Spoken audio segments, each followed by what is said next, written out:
What's going on, everyone? MikeO back with another Mailday recap. Got a nice stack of Phillies slabs to show off today. Should be a nice variety for all types of collectors, as 6 different decades are represented in this Mailday. Before I show off the cards, though, just want to give a quick mention of my 3,500 subscriber contest. That did come to an end, but I think it went really well. A lot of responses, and saw a lot of people mention that they found new channels through these videos, which is certainly what my goal was. I wanted to do my part to help expand this community, get people to find other channels. There's just so many incredible channels and new channels popping up every day, and there's a lot to be learned. It can really enhance your hobby experience. You're going to get entertained by a lot of these channels, and also you're going to learn a tremendous amount. You might just learn new information about baseball, players, teams that you didn't know, but you'll also learn about the hobby. You'll see cards that you didn't even know were out there. It'll open your eyes to other possibilities for your collection. So again, thank you everyone who participated. Thank you everyone who's watched those videos, enjoyed them, commented. It's been great.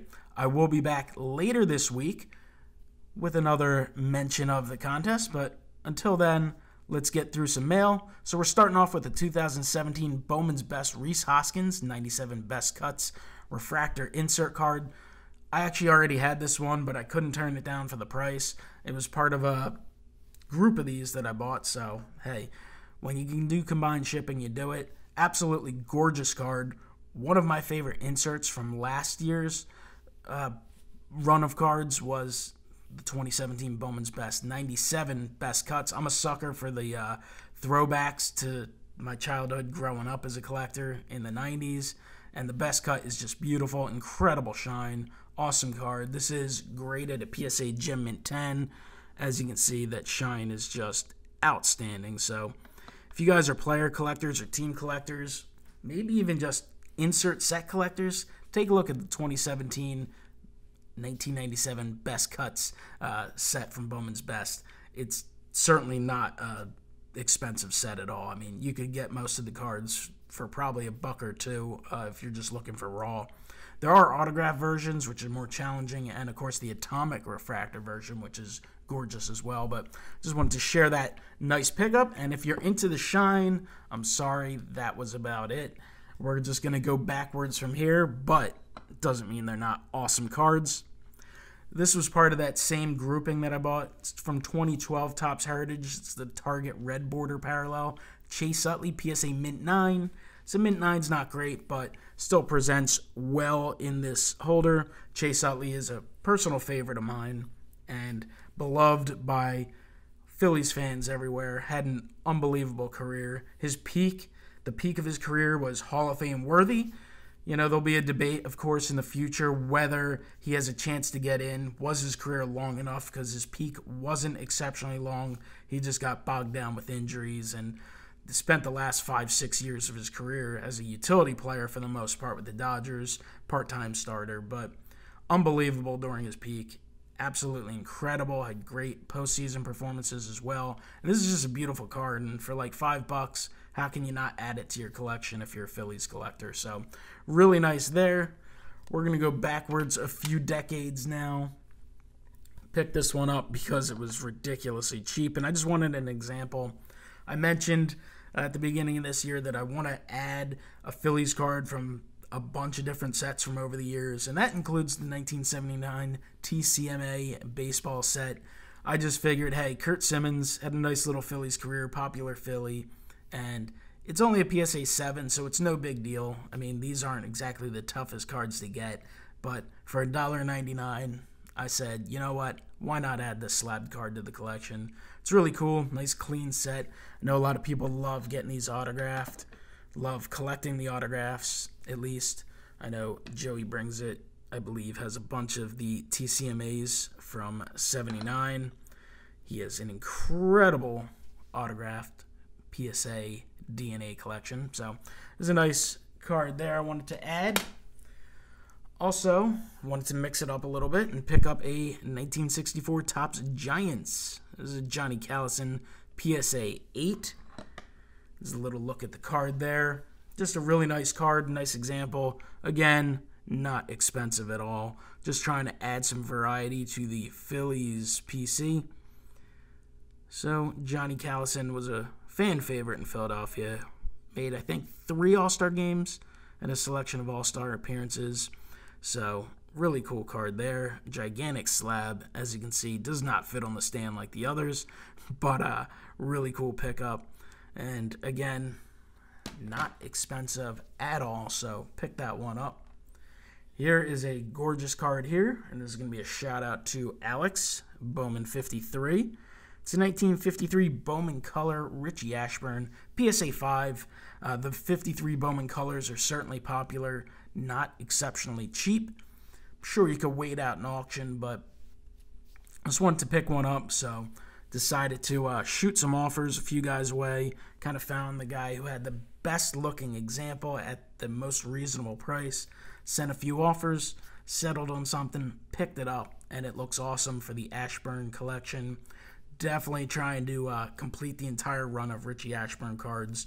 The toughest one will be the rookie, so at some point before the year's end, I'd like to pick that up. But in the meantime, I'm just kind of going to town on all the later cards and the earlier Phillies cards that are affordable. So really nice 53 Bowman Color Richie Ashburn. Wish the centering top to bottom would be a little better, but then, of course, the grade would rise and the price would rise. So settled for this. Really, really nice. So happy to pick up that Ashburn. We've got a 1951 Bowman Jim Constanti PSA 5. Really nice card. Constanti was a really good Phillies pitcher, specifically in 1950 when he was actually MVP of the league and helped the Phillies win the pennant. Didn't really work out in the World Series for the Phils, but Constanti did his part, did well, and thought this was a nice pickup at a really reasonable price, so happy to add that. I love the 51 Bowman set. I think it's my favorite Bowman set, though all those early Bowmans are awesome, so really cool card. Happy to add that to the PC. Really nice one there.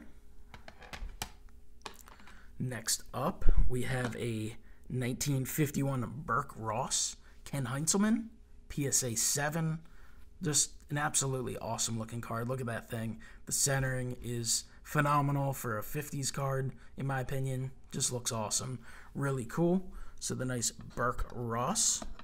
Definitely want to give a shout out to Blue Jacket 66 for kind of opening my eyes to these cards. And I definitely got a care package in from Dave as well. So I'll be showing that off later this week.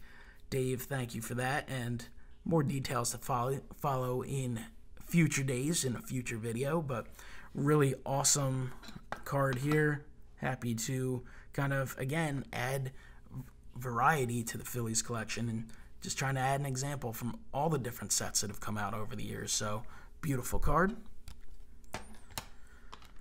Bounce back to the play ball era, 1940 play ball.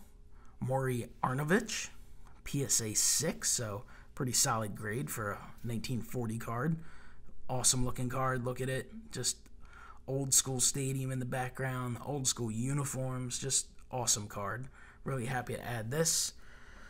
When I look at these older cards, I definitely just try and find one that's in a solid grade but affordable. I'm not going to overpay for a guy that I never saw play just to get a bump in a grade or two.